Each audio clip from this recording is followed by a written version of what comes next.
ternyata ada dosen yang malah merokok di kawasan kampus. Wah, siapa tuh? Siapa ya? Spill gak nih? Oke, halo, selamat siang teman-teman. Welcome to podcast YSSA, podcast yang slow aja. Dan kenalin, aku Salin, mahasiswi Ilmu Komunikasi 2022. Dan seperti yang kalian lihat, aku nggak sendirian di sini. Di sini ada teman-teman aku. Aku Faiz dari Prodi Kom 22. Aku Fahmi. Dari mana? Dari tadi. Oh, ya, iya. dari kamu juga. Oke. Nah, di sini kita mau ngobrol-ngobrol nih, membahas dari sekian banyak permasalahan yang ada di dunia ini ya. Kita mau membahas satu masalah yang menurut aku cukup menarik dan mungkin akan menuai banyak pro kontra. Nah, di sini aku mau membahas tentang Apa tuh? nungguin ya. Apa? Pasti di usia-usia kita sekarang mungkin sangat akrab sama yang namanya rokok. Wow, menarik sekali. Jadi kalian, mungkin kita semua nggak asing ya sama rokok ini karena ya mungkin dari SMP atau bahkan SD udah kenal sama yang namanya rokok gitu ya. Nah, di sini kenapa ada dua? Karena di sini aku mau memperlihatkan dua perspektif yang berbeda dari Fahmi yang seorang perokok sama Faiz yang tidak merokok. Di sini aku mau tahu dong, awal mula Fahmi ngerokok tuh dari kapan? Kalau aku sendiri ngerokok tuh mulai dari SD. Karena waktu itu aku suka nyuri-nyuri rokok bapak tuh. Aku kayak ngambil satu gitu. Jadi udah mulai dari SD, cuman putus gitu. Jadi ya udah gitu. Nyobain doang di SD gitu. Nah, untuk Faiz sendiri, ini dari dulu, dari kecil nggak pernah sama sekali merokok. Nggak pernah sama sekali ngerokok. Masya Allah, tabarakallah, anak soleh. Kelas. Asik. Nah, mungkin aku mau tanya nih ke Faiz. Kan biasanya anak-anak kayak kita dari SMP atau SMA ngeliat teman-teman atau orang lain pada ngerokok, pasti kan ada keinginan untuk nyoba. Nah, tapi kan sampai sekarang Faiz tuh belum ngerokok ya? Belum.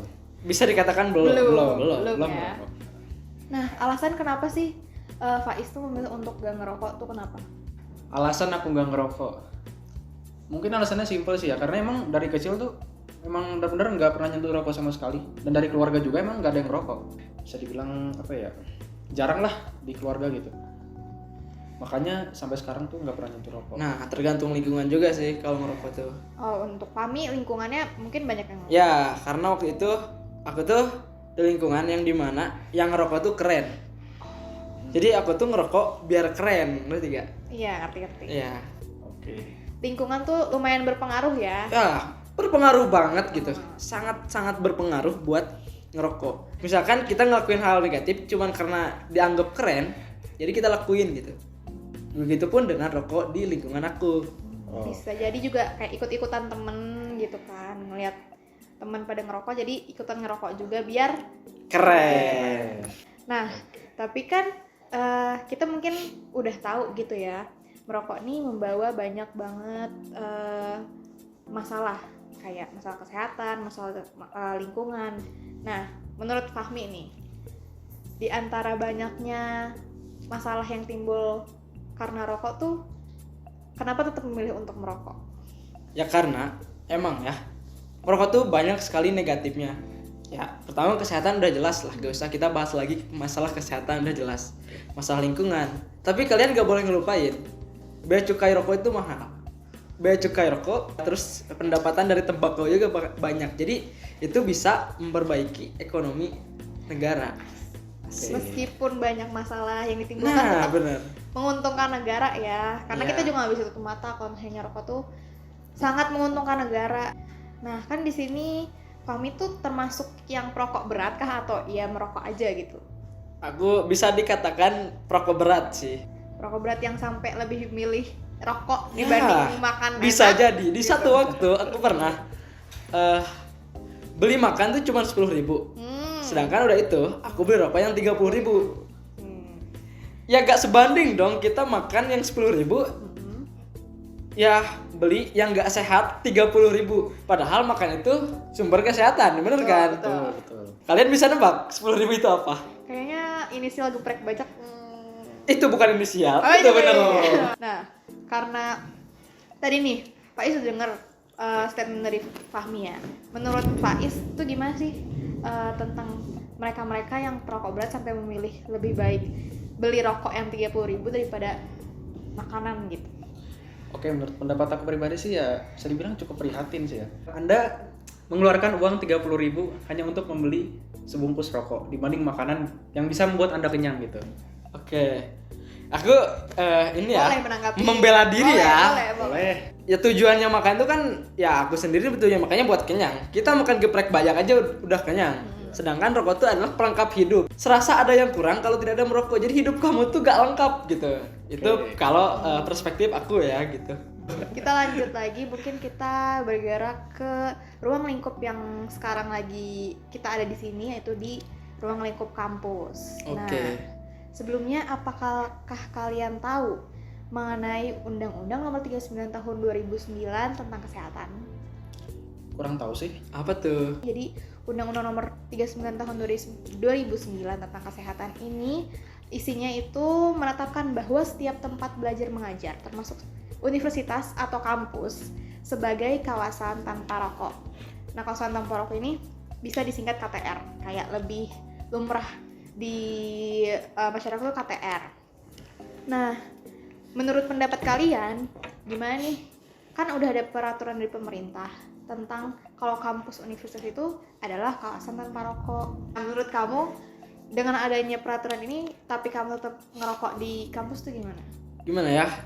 Sebenarnya aku sendiri ngerasa kayak ngelanggar, cuman dibalik itu ya udah gitu, karena mungkin yang pertama gak ada ketegasan dari kampus, karena aku juga pertama emang lihat orang dulu di sekitar kampus yang ngerokok. Ya selagi aku masih lihat ada orang yang ngerokok, ya udah jadi aku juga mengikuti mereka buat ngerokok gitu. Menurut Faiz sendiri tentang peraturan yang udah ada tapi teman-teman yang merokok masih melanggar peraturan itu tuh gimana? Oke, sebenarnya sih ya sulit sih ya. Seperti yang dari Fahmi bilang juga tadi. Sebelum ada ketegasan kayak misalnya merokok ini di lingkungan kampus tuh bakal terus ada gitu. Kalau ketimbang cuman ada undang-undang, cuman ada peraturan tertulis di kertas, itu menurut aku tuh kurang. Jadi harus ada langkah pastinya gitu. Jadi nggak cuman peraturan tertulis yang bisa dilanggar gitu. Nah, sebelumnya mungkin aku mau recall ingatan kalian ke sebelum masuk kampus. Mungkin kalian ingat kalau dulu sebelum kampus tuh kita ada surat pernyataan yang kita tanda tangani di atas materai, dan isinya itu ada salah satu poin yang menuliskan bahwa kalau kita menandatangani surat tersebut berarti kita bersedia untuk tidak merokok di kawasan kampus. Wah, emang iya? Emang ada? Mungkin bisa kita tampilkan ini surat pernyataan yang sempat kita tanda tanganin waktu mau masuk kampus. Ini dia. Nah, di situ kan tertulis di poin paling terakhir ya, kalau misalnya bersedia untuk tidak merokok di kawasan kampus. Nah, kita kan udah tanda tangan di atas materai nih, tapi kita masih melanggar gitu loh. Nah, menurut Faiz gimana nih? Padahal kayak tanda tangan di atas materai itu kayak bukan suatu hal yang main-main gitu. Oke, menurut aku sih ya kembali lagi ke peraturan yang awal tadi seperti undang-undang itu. Apalagi ini cuman surat dari kampus. Ya meskipun emang bertanda tangan dan bermaterai, tetap aja itu adalah satu peraturan yang memang cukup hanya tertulis. Dan di dalam kampusnya sendiri pun tidak ada langkah pastinya lah. Kayak gimana sih cara kita buat bisa bikin mahasiswa tuh nggak ngerokok di kampus gitu. Ya, jadi intinya mah ya percuma gitu adanya peraturan, bahkan kita sendiri pun nggak ingat ya karena gak ada yang ngingetin, cuma gak ada yang ngasih ketegasan yang benar-benar menegaskan bahwa gak boleh ngerokok di kampus gitu. Nah, dari balik lagi ke kawasan tanpa rokok itu di universitas. Nah, dari sumber yang aku baca juga kan disebutkan bahwa kawasan tanpa rokok itu dimaksudkan kepada seluruh sivitas akademika termasuk dosen, tenaga pendidik, dan mahasiswa. Nah, mungkin kalau kalian pernah lihat di kawasan kampus atau fakultas kita sendiri, ternyata ada dosen yang malah merokok di kawasan kampus. Wah, siapa tuh? Siapa ya? Spill gak nih? Gak usah deh. Intinya bapak dosen gitu ya. Intinya bapak dosen.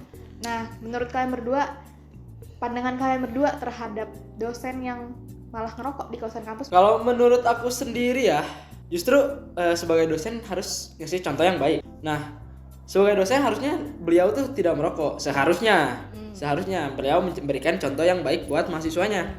Nah, dengan demikian ya kita sebagai mahasiswa, toh dosennya ngerokok ya kita ngikutin aja gitu. Kalau emang benar-benar ada ketegasan gitu tentang peraturan rokok ini, ya seharusnya mau dosen mau mahasiswa itu tidak merokok dan harus ada ketegasan dari kampus sendiri gitu. Oke. Mungkin jawabanku bakal ya hampir-hampir sama lah sama Fahmi ya. Sebagai dosen dan sivitas akademik gitu, ya kurang etis lah gitu. Kayak misalnya merokok misalnya di lingkungan kampus, yang mana memang peraturan itu udah tertulis dalam peraturan kampus, yang mana di kampus tuh nggak boleh ada asap rokok gitu. Jadi gimana mahasiswanya tuh menyikapinya gitu.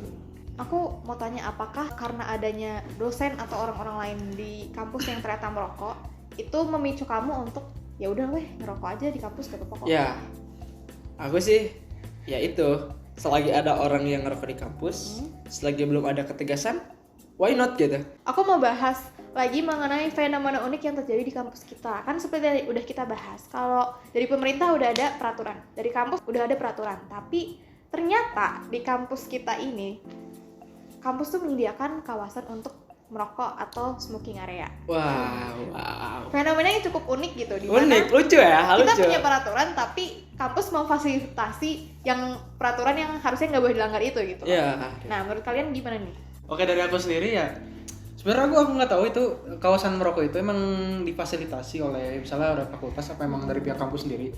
Aku curiganya itu cuman tulisan boleh merokok itu hanya ditempel memang oleh mahasiswa-mahasiswa yang memang pengen di situ tempat jadi tempat merokok gitu di situ. Oke. Jadi aku kayak ragu gitu. Kampus memang memasang pelang boleh merokok. Padahal memang di kampus sendiri kan ada aturannya, nggak boleh ngerokok gitu. Untuk kalian sendiri gimana? Ya, untuk mengenai smoking area ini sangat awkward sekali ya gitu. Lucu gitu kalau kita bahas. Katanya tadi gak boleh ngerokok, sementara disediakan buat tempat untuk ngerokok gitu. Lucu. Cuman benar kata Pak Is tadi, dia bilang bisa jadi itu cuma tempelan. Tapi yang aku lihat mahasiswa seniat itu gitu buat nempel di area tersebut. Mungkin kalau di Selasar oke, itu bisa jadi tempelan mahasiswa.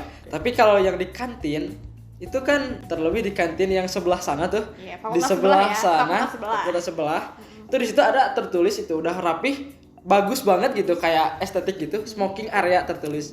Gak mungkin dong mahasiswa seniat itu bikin tempat kayak gitu. Oke. Kayak agak unik ya. Ya unik Masih gitu. perlu dipertanyakan Masih ini. kita pertanyakan gitu, lucu gitu. Setelah pembicaraan ini jadi kita tahu kalau ternyata di UPI itu masih banyak banget mahasiswa maupun dosen atau siapapun itu yang masih merokok di kawasan kampus. Nah, menurut kalian apakah dengan masalah tersebut gitu bisa disimpulkan bahwa kepatuhan mahasiswa UPI terhadap peraturan dilarang merokok tersebut itu bisa dibilang rendah? Ya bisa dibilang cukup rendah ya tingkat kepatuhan kita. Tapi tergantung peraturan tersebut gitu.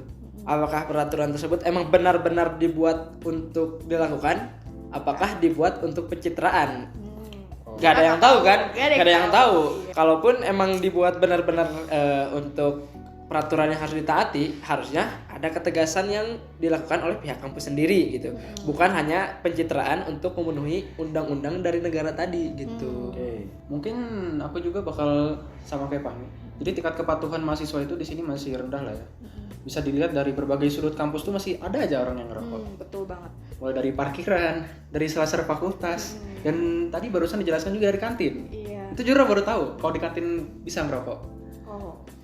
Jadi ya kuncinya kembali lagi ketegasan dari pihak kampus. Ya, ada yang ngerokok dari fakultas ke parkiran, dari parkiran jalan ke fakultas sambil ngerokok, jalan-jalan di sekitaran kampus ngerokok. Ya itu aku. Sudah menjadi hal yang dinormalisasi ya. Iya, normalisasi gitu. Nah, mungkin sebagai mahasiswa gitu, sebagai agent of change gitu. Pastikan ini tuh masalah butuh solusi ya, biar Oke. nggak berkepanjangan dan berdampak lebih buruk lagi untuk baik itu mahasiswa maupun kampus itu sendiri. Nah, menurut kalian langkah atau solusi apa yang bisa dilakukan oleh mahasiswa dan kampus gitu untuk memberantas masalah ini biar nggak lebih jauh berdampak lebih buruk baik itu buat ke mahasiswanya ataupun kampusnya sendiri?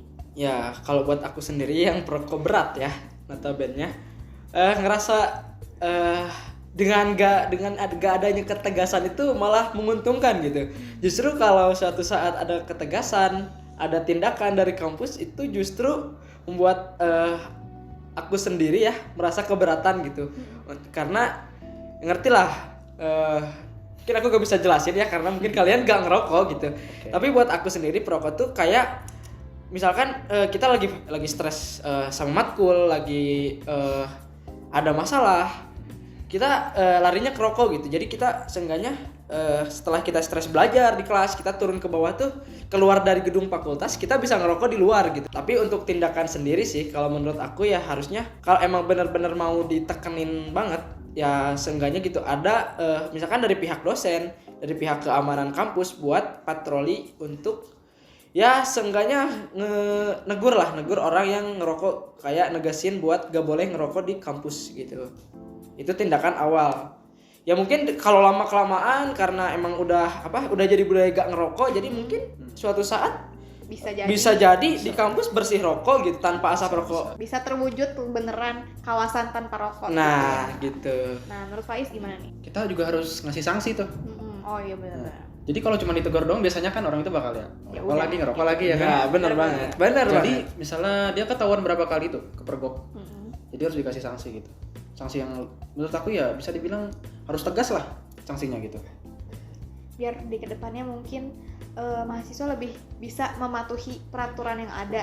Meskipun mungkin sekarang pada kenyataannya ngerokok di kawasan kampus tuh sudah dinormalisasi.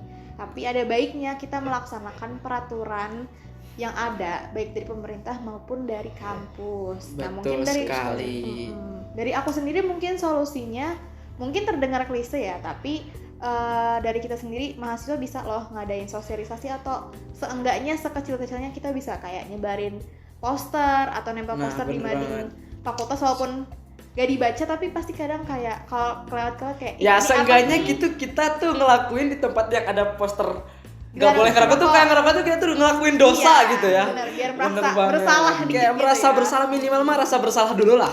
Siapa tahu lama kelamaan jadi sadar gitu. Mungkin gitu ya. Iya. Semoga kedepannya mahasiswa-mahasiswa UPI ya khususnya lebih bisa mematuhi peraturan yang ada di kampus dan dari pemerintah ini karena walaupun mungkin kita sering dengar peraturan dibuat itu untuk dilanggar. Nah, bener banget. Tapi sebagai mahasiswa yang istilahnya ya kita harusnya bisa loh mencontohkan untuk masyarakat atau mungkin adik-adik kita yang SMP SMA untuk belajar lebih patuh sama peraturan dan menjadi warga negara yang baik.